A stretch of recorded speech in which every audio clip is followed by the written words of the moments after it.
Hello, good morning friends. ಇವತ್ತಿನ ಪ್ರಸ್ತುತ ಘಟನೆಗಳು ಪ್ರಜಾವಾಣಿ, ವಿಜಯವಾಣಿ ಮತ್ತೆ ವಿದ್ಯಾರ್ಥಿ ಮಿತ್ರ ಪೇಪರ್ ಅಲ್ಲಿ ಏನೇನು ಬಂದಿದೆ ಅಂತ ನಾವು ಡಿಸ್ಕಸ್ ಮಾಡೋಣ. Let start. 3700 ವರ್ಷ ಹಳೆಯ ಪಿರಾಮಿಡ್ ಪತ್ತೆ. ಈಜಿಪ್ಟ್ನಲ್ಲಿ 3700 ವರ್ಷ ಹಳೆಯ ಪಿರಾಮಿಡ್ ಅವಶೇಷಗಳು ಪತ್ತೆಯಾಗಿದ್ದಾವೆ. ಅಲ್ಲಿನ ಅಧಿಕಾರಿಗಳು ಈ ಒಂದು ಮಾಹಿತಿಯನ್ನು ತಿಳಿಸಿದ್ದಾರೆ. ಈ ಈಜಿಪ್ಟ್ನಲ್ಲಿ ನೈಕ್ರೋಪೋಲಿಸ್ನಲ್ಲಿ ಈ ಒಂದು ಪತ್ತೆಯನ್ನು ಮಾಡಲಾಗಿದೆ. ಅಲ್ಲಿ ಒಂದು ತಂಡ ಈ ಒಂದು ಉತ್ಖನನ ನಡೆಸಿತ್ತು. ಹಾಗಾಗಿ ಈಗ ಅಲ್ಲಿ 3700 ವರ್ಷ ಹಳೆಯ ಪಿರಾಮಿಡ್ ಪತ್ತೆಯಾಗಿದ್ದಂತೆ ಆ ಅಧಿಕಾರಿಗಳು ತಿಳಿಸಿದ್ದಾರೆ. ಈ ಪಿರಾಮಿಡ್ 13ನೇ ರಾಜವಂಶಕ್ಕೆ ಸಂಬಂಧಿಸಿದ ಪಿರಾಮಿಡ್ ಅಂತೂ ಅಂದಾಜಿಸಲಾಗಿದೆ.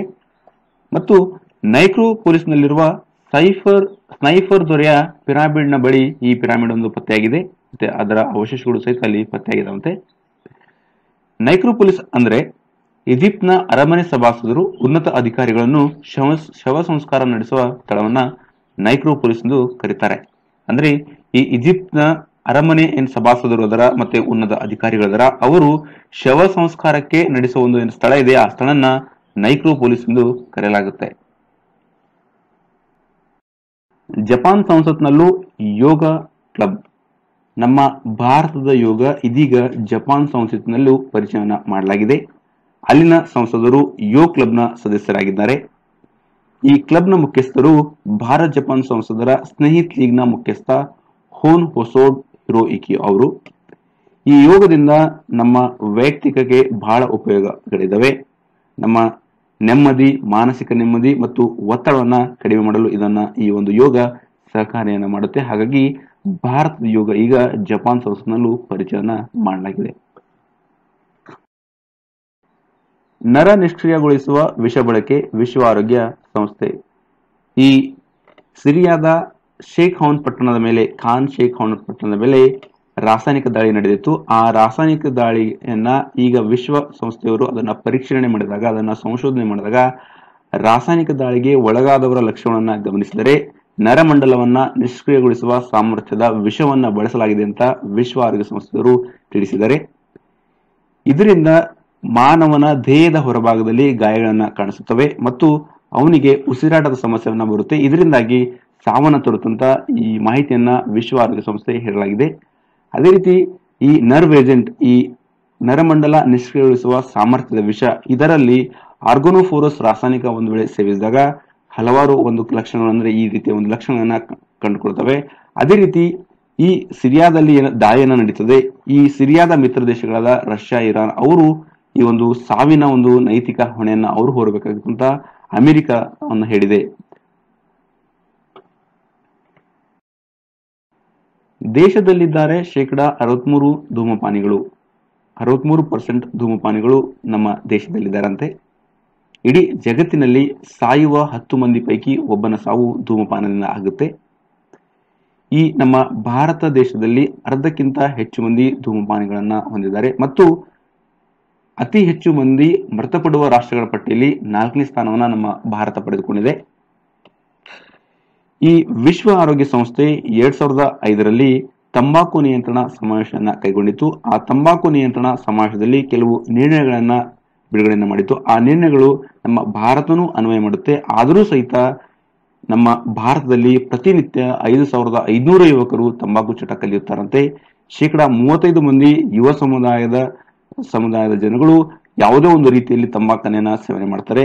ಮತ್ತು ಪ್ರಸ್ತುತವಾಗಿ ನಮ್ಮ ಭಾರತದಲ್ಲಿ 16% ವಯಸ್ಕರು ಧೂಮಪಾನಿಗಳಾಗಿದ್ದಾರೆ ಮತ್ತು 23% ಪುರುಷರು, 2.9% ಮಹಿಳೆಯರು ಈ ಒಂದು ಧೂಮಪಾನಗಳಿಗೆ ಅವರು ಬಲಿಯಾಗಿದ್ದಾರೆ, ಧೂಮಪಾನಗಳನ್ನ ಸೇವನೆ ಮಾಡ್ತಾರೆ. ಈ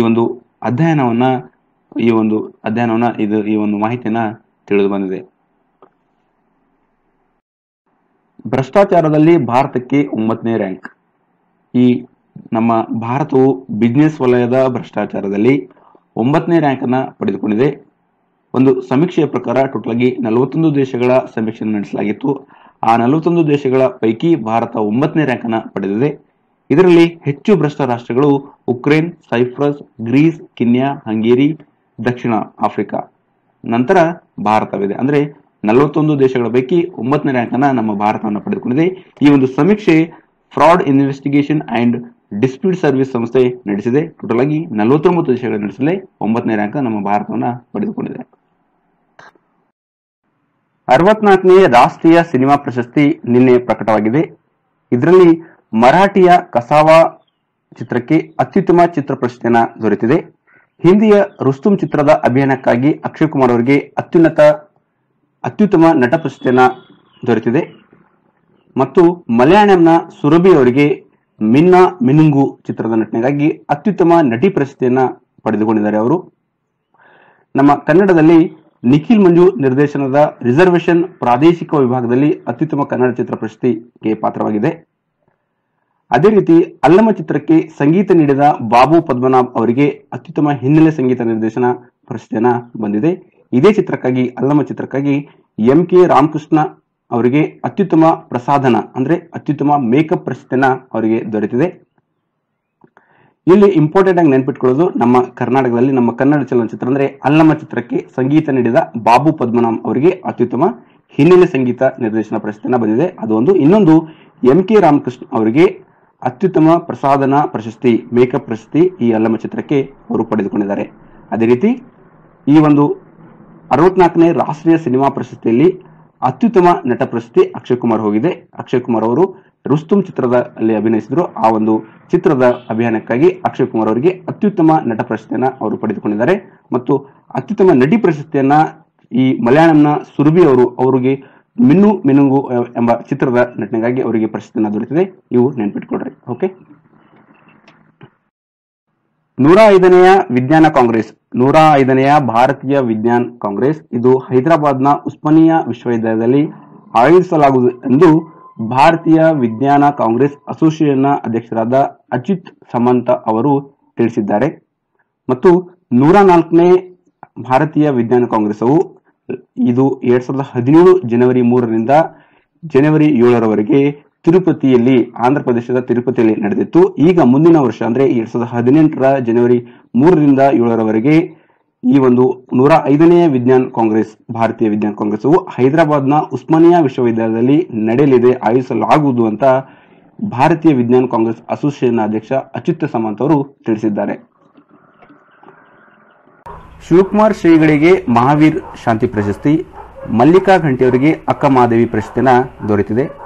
ಕನ್ನಡ ಮತ್ತು ಸಂಸ್ಕೃತಿ ಇಲಾಖೆ ಮೊದಲ ಬಾರಿಗೆ ಈ ಪ್ರಶಸ್ತಿಯನ್ನು ನೀಡುತ್ತದೆ. ಈ ಪ್ರಶಸ್ತಿ ಹೆಸರು ಶ್ರೀ ಭಗವಾನ್ ಮಹಾವೀರ್ ಶಾಂತಿ ಪ್ರಶಸ್ತಿ. ಈ ಪ್ರಶಸ್ತಿಗೆ ಸಿದ್ಧಗಂಗಾ ಮಠದ ಡಾಕ್ಟರ್ ಶಿವಕುಮಾರ್ ಸ್ವಾಮೀಜಿ ಅವರಿಗೆ ದೊರೆತಿದೆ ಮತ್ತು ಅಕ್ಕ ಮಹಾದೇವಿ ಪ್ರಶಸ್ತಿಯನ್ನ ಹಂಪಿ ಕನ್ನಡ ವಿಶ್ವವಿದ್ಯಾಲಯದ ಕುಲಪತಿಯಾದ ಮಲ್ಲಿಕಾ ಘಂಟಿ ಅವರಿಗೆ ಹೋಗಿದೆ, ಅಂದ್ರೆ ಅವರು ಪಡೆದುಕೊಂಡಿದ್ದಾರೆ.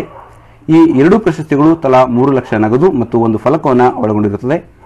ಈ ಒಂದು ಪ್ರಶಸ್ತಿಯನ್ನ, ಈ ಒಂದು ಆಯ್ಕೆಯನ್ನ ಮಾಡಬೇಕಾದ್ರೆ ಇದಕ್ಕೆ ಒಂದು ಸಮಿತಿಯನ್ನ ರಚನೆ ಮಾಡಬೇಕಿತ್ತು. ಆ ಸಮಿತಿ ಶೆಟ್ಟರ್, ಇತಿಹಾಸ ತಜ್ಞ ಶೆಟ್ಟರ್ ಅಧ್ಯಕ್ಷತೆಯ ಒಂದು ಸಮಿತಿಯನ್ನ ರಚಿಸಲಾಗಿತ್ತು. ಆ ಆಯ್ಕೆ ಸಮಿತಿ ಶಿವಕುಮಾರ್ ಸ್ವಾಮೀಜಿ ಅವರಿಗೆ ಮತ್ತು ಮಲ್ಲಿಕಾ ಘಂಟಿ ಅವರಿಗೆ ಆಯ್ಕೆಯನ್ನ ಮಾಡಲಾಗಿದೆ. ವಿಶ್ವಸಂಸ್ಥೆಗೆ ಭಾರತದ ರಾಯಭಾರಿ ಚಂದರ್. ಈ ಜಿನೇವಾದಲ್ಲಿ ಪ್ರಧಾನ ಕಚೇರಿ ಹೊಂದಿರುವ ವಿಶ್ವಸಂಸ್ಥೆಯ ಭಾರತದ ರಾಯಭಾರಿ ಹಾಗೂ ಖಾಯಂ ಪ್ರತಿನಿಧಿಯಾಗಿ IFS ಅಧಿಕಾರಿಯಾದ ರಾಜೀವ್ ಕುಮಾರ್ ಚಂದರ್ ಅವರನ್ನ ನೇಮಕವನ್ನ ಮಾಡಲಾಗಿದೆ. ಯುನೈಟೆಡ್ ನೇಷನ್ಸ್ ನ ಹೆಡ್ ಕ್ವಾರ್ಟರ್ಸ್ ಇರೋದು ನ್ಯೂಯಾರ್ಕ್ ಸಿಟಿಯಲ್ಲಿ. ಆದ್ರೆ ಅವರ ಮೇನ್ ಆಫೀಸಸ್ ಅಂದ್ರೆ ಒಂದು 3 ಮೇನ್ ಆಫೀಸ್ ಜಿನೇವಾ, ನೈರೋಬಿ ಮತ್ತು ವಿನ್ನಾದಲ್ಲಿದ್ದಾವೆ. ಈ ಜಿನೇವಾದಲ್ಲಿರುವ ಒಂದು ಪ್ರಧಾನ ಕಚೇರಿ ಏನಿದೆ ಈ ಒಂದು ವಿಶ್ವಸಂಸ್ಥೆದು, ಆ ವಿಶ್ವಸಂಸ್ಥೆಯ ಭಾರತದ ರಾಯಭಾರಿ ಮತ್ತು ಖಾಯಂ ಪ್ರತಿನಿಧಿಯಾಗಿ ವಿಶ್ವಸಂಸ್ಥೆಗೆ ನಮ್ಮ ಭಾರತ ದೇಶದ IFS ಅಧಿಕಾರಿಯಾದ ರಾಜೀವ್ ಕುಮಾರ್ ಚಂದರ್ ಅವರನ್ನ ನೇಮಕ ಮಾಡಲಾಗಿದೆ. ಇವರು 1983ನೇ IFS ಅಧಿಕಾರಿ. ಇವರಿಗೆ ಈಗ ಈ ಒಂದು ವಿಶ್ವಸಂಸ್ಥೆಗೆ ಭಾರತದ ರಾಯಭಾರಿ ಆಗಿ ಚಂದರ್ ಅವರಿಗೆ ನೇಮಕವನ್ನ ಮಾಡಲಾಗಿದೆ. 400A1 ರೈಲ್ವೆ ನಿಲ್ದಾಣ ಮರು ಅಭಿವೃದ್ಧಿ ಅಂತ ಹೇಳಿದ್ದಾರೆ ಈ ಒಂದು ರೈಲ್ವೆ ಸಚಿವಾಲಯ. ದೆಹಲಿ ಸೇರಿದಂತೆ ದೇಶದ 400A ಮತ್ತು A1 ರೈಲ್ವೆ ನಿಲ್ದಾಣಗಳನ್ನ ಖಾಸಗಿ ಸಹಭಾಗಿತ್ವದಲ್ಲಿ ಅಂದ್ರೆ ಪ್ರೈವೇಟ್ ಅವರ ಒಂದು ಸಹಭಾಗಿತ್ವದಲ್ಲಿ ಮರು ಅಭಿವೃದ್ಧಿ ಮಾಡಲು, ರೀಡೆವಲಪ್ಮೆಂಟ್ ಮಾಡಲು ರೈಲ್ವೆ ಇಲಾಖೆ ನಿರ್ಧರಿಸಿದೆ ಅಂತ ಈ ಒಂದು ಅಭಿವೃದ್ಧಿಯನ್ನ ಪ್ರಮುಖ ನಗರ ಹಾಗೂ ಪ್ರವಾಸಿ ತಾಣಗಳಲ್ಲಿರುವ ರೈಲ್ವೆ ನಿಲ್ದಾಣವನ್ನ ಈ ಒಂದು ಯೋಜನೆಯಡಿ ತರಲಾಗುವಂತ ರೈಲ್ವೆ ಸಚಿವರಾದ ಸುರೇಶ್ ಪ್ರಭು ಅವರು ಲೋಕಸಭೆಗೆ ತಿಳಿಸಿದ್ದಾರೆ. 13,000 ಸ್ವಾತಂತ್ರ್ಯ ಹೋರಾಟಗಾರರಿಗೆ ಪಿಂಚಣಿ. ನಮ್ಮ ದೇಶದಲ್ಲಿ ಒಟ್ಟು 13,013 ಸ್ವಾತಂತ್ರ್ಯ ಹೋರಾಟಗಾರರಿದ್ದಾರೆ. 24,447 ಜನ ಸ್ವಾತಂತ್ರ್ಯ ಹೋರಾಟಗಾರರ ಅವಲಂಬಿತರು ಇದ್ದಾರೆ, ಅವರು ಪಿಂಚಣಿಯನ್ನ ಪಡಿತಾ ಇದ್ದಾರೆ. ಓಕೆ, ಇವರಿಗೆ ಸ್ವತಂತ್ರತಾ ಸಮ್ಮಾನ ಪಿಂಚಣಿ ಯೋಜನೆ ಅಡಿ ಪಿಂಚಣಿಯನ್ನ ನೀಡಲಾಗುತ್ತಿದೆ. ಇದು ನೆನ್ಪಿಟ್ಕೊಡ್ರಿ, ಸ್ವತಂತ್ರತಾ ಸಮ್ಮಾನ ಪಿಂಚಣಿ ಯೋಜನೆಯನ್ನ ನೆನ್ಪಿಟ್ಕೊಡ್ರಿ. ಈ ಒಂದು ಯೋಜನೆಯಡಿ 13,000 ಸ್ವಾತಂತ್ರ್ಯ ಹೋರಾಟಗಾರರು ಮತ್ತು 24,447 ಜನ ಸ್ವಾತಂತ್ರ್ಯ ಹೋರಾಟಗಾರರ ಅವಲಂಬಿತರು ಅವರಿಗೆ ಪಿಂಚಣಿಯನ್ನ ಈ ಒಂದು ಯೋಜನೆ ಮುಖಾಂತರ ನೀಡಲಾಗ್ತಾ ಇದೆ. ಮಾಜಿ ಅಂಡಮಾನ್ ರಾಜಕೀಯ ಖೈದಿಗಳಿಗೆ ಹಾಗೂ ಅವರ ಅವಲಂಬಿತರಿಗೆ ಮಾಸಿಕ 30,000 ರೂಪಾಯಿ ಮತ್ತು ಸ್ವಾತಂತ್ರ್ಯ ಹೋರಾಟಗಾರರಿಗೆ ಮಾಸಿಕ 28,000 ರೂಪಾಯಿ, ಇತರ ಅವಲಂಬಿತರಿಗೆ 13,000 15,000 ರೂಪಾಯಿ ಪಿಂಚಣಿಯನ್ನ ನೀಡಲಾಗುತ್ತೆ. ಇದಲ್ಲದೆ ಅವರಿಗೆ ಉಚಿತ ರೈಲ್ವೆ ಪಾಸು, ಕೇಂದ್ರ ಸರ್ಕಾರದ ಆರೋಗ್ಯ ಯೋಜನೆಗಳ ಅಡಿ ವೈದ್ಯಕೀಯ ಸೌಲಭ್ಯಗಳನ್ನ ನೀಡಲಾಗುತ್ತದೆ. ಈ ಒಂದು ಮಾಹಿತಿಯನ್ನು ರಾಜ್ಯಸಭೆಯಲ್ಲಿ ಗೃಹ ಖಾತೆ ಸಚಿವರಾದ ಹನ್ರಾಜ್ ಅಹಿರ್ ಅವರ ಮಾಹಿತಿಯನ್ನು ನೀಡಿದ್ದಾರೆ. ಓಕೆ, ಕ್ವಶನ್ಸ್ ಅನ್ನ ಡಿಸ್ಕಸ್ ಮಾಡೋಣ. ಯಾವ ದೇಶವು ಏಷ್ಯಾ ಅಭಿವೃದ್ಧಿ ಬ್ಯಾಂಕ್ನ ದಕ್ಷಿಣ ಏಷ್ಯಾ ಉಪಪ್ರಾಂತೀಯ ಆರ್ಥಿಕ ಸಹಕಾರ ಕಾರ್ಯಕ್ರಮದ ಸದಸ್ಯತ್ವ ಪಡೆದ 7ನೇ ದೇಶವಾಗಿ ಹೊರಹೊಮ್ಮಿದೆ? ಈ ಸಾಸೆಕ್ ದಕ್ಷಿಣ ಏಷ್ಯಾ ಉಪಪ್ರಾಂತೀಯ ಆರ್ಥಿಕ ಸಹಕಾರ ಕಾರ್ಯಕ್ರಮದ ಸದಸ್ಯತ್ವ ಪಡೆದ 7ನೇ ದೇಶ ಮಯನ್ಮಾರ್. ಓಕೆ, ಸಸೆಕ್ನ 7ನೇ ಸದಸ್ಯತ್ವ ಪಡೆದುಕೊಂಡಿರುವುದು 7ನೇ ದೇಶ ಆಗಿರುವುದು ಮಯನ್ಮಾರ್. ರಾಷ್ಟ್ರೀಯ ಆದಾಯವನ್ನು ಅಳೆಯುವ ಸಂಸ್ಥೆ ಯಾವುದು? CSO ರಾಷ್ಟ್ರೀಯ ಆದಾಯವನ್ನು CSO ಸೆಂಟ್ರಲ್ ಸ್ಟ್ಯಾಟಿಸ್ಟಿಕಲ್ ಆರ್ಗನೈಸೇಷನ್ ಅವರು ಈ ರಾಷ್ಟ್ರೀಯ ಆದಾಯವನ್ನು ಅಳೆಯುತ್ತಾರೆ. CSO ಕೇಂದ್ರ ಕಚೇರಿ ಎಲ್ಲಿದೆ? CSO ಕೇಂದ್ರ ಕಚೇರಿ ನವದೆಹಲಿಯಲ್ಲಿದೆ. ರಾಷ್ಟ್ರೀಯ ಸಾಗರಯಾನ ದಿನವನ್ನು ಎಂದು ಆಚರಿಸಲಾಗುತ್ತೆ? ಏಪ್ರಿಲ್ 5ರಂದು ರಾಷ್ಟ್ರೀಯ ಸಾಗರಯಾನ ದಿನವನ್ನು ಆಚರಿಸಲಾಗುತ್ತದೆ. ಕೇಂದ್ರ ಲೋಕಸೇವಾ ಆಯೋಗದ ನೂತನ ಅಧ್ಯಕ್ಷರು ಯಾರು? ಕೇಂದ್ರ ಲೋಕಸೇವಾ ಆಯೋಗ UPSC ಅದರ ನೂತನ ಅಧ್ಯಕ್ಷರು ಡೇವಿಡ್ ಆರ್ ಸೈಮ್ಲಿ. ಹಣಕಾಸು ಸಚಿವಾಲಯದ ವೆಚ್ಚ ಇಲಾಖೆಯ ಮುಖ್ಯ ಸಲಹೆಗಾರನಾಗಿ ನೇಮಕಗೊಂಡ ಮೊದಲ ಮಹಿಳಾ ಸಲಹೆಗಾರ್ತಿ ಯಾರು? ಅರುಣಾ ಸೇತಿ. ಅರುಣಾ ಸೇತಿ ಅವರು ಹಣಕಾಸು ಸಚಿವಾಲಯದ ವೆಚ್ಚ ಇಲಾಖೆಯ ಮುಖ್ಯ ಸಲಹೆಗಾರನಾಗಿ ನೇಮಕಗೊಂಡಿದ್ದಾರೆ. ರಿಸರ್ವ್ ಬ್ಯಾಂಕ್ನ ಡೆಪ್ಯೂಟಿ ಗವರ್ನರ್ ಆಗಿ ಇತ್ತೀಚೆಗೆ ಯಾರನ್ನು ನೇಮಕ ಮಾಡಲಾಗಿದೆ? PP ಕುನುಂಗೋ ಅವರಿಗೆ ಈ ರಿಸರ್ವ್ ಬ್ಯಾಂಕ್ನ ಡೆಪ್ಯೂಟಿ ಗವರ್ನರ್ ಆಗಿ ಇತ್ತೀಚೆಗೆ ನೇಮಕವನ್ನ ಮಾಡಲಾಗಿದೆ. ಇತ್ತೀಚೆಗೆ ನಿಧನ ಹೊಂದಿದ ಕಿಶೋರಿ ಅಮನ್ಕರ್ ಯಾವ ಕ್ಷೇತ್ರದಲ್ಲಿ ಪ್ರಸಿದ್ಧಿ ಹೊಂದಿದರು? ಅವರು ಹಿಂದೂಸ್ತಾನಿ ಸಂಗೀತದಲ್ಲಿ ಕಿಶೋರಿ ಅಮೋನ್ಕರ್ ಅವರು ಪ್ರಸಿದ್ಧನ ಹೊಂದಿದರು. 9ನೇ ಆವೃತ್ತಿಯ IPL ಟೂರ್ನಿಯ ಚಾಂಪಿಯನ್ ಆಗಿರುವ ತಂಡ ಯಾವುದು? ಇದು ಸನ್ ರೈಸರ್ಸ್. 9ನೇ ಆವೃತ್ತಿಯ IPL ಟೂರ್ನಿಯ ಚಾಂಪಿಯನ್ ಆಗಿರುವ ತಂಡ ಸನ್ ರೈಸರ್ಸ್ ಮತ್ತು ರನ್ನರ್ ಅಪ್ ಆಗಿರುವ RCB. ಈಗ 10ನೇ ಆವೃತ್ತಿಯ IPL ಟೂರ್ನಿಯನ್ನ ನಡೀತಾ ಇದೆ. The autobiography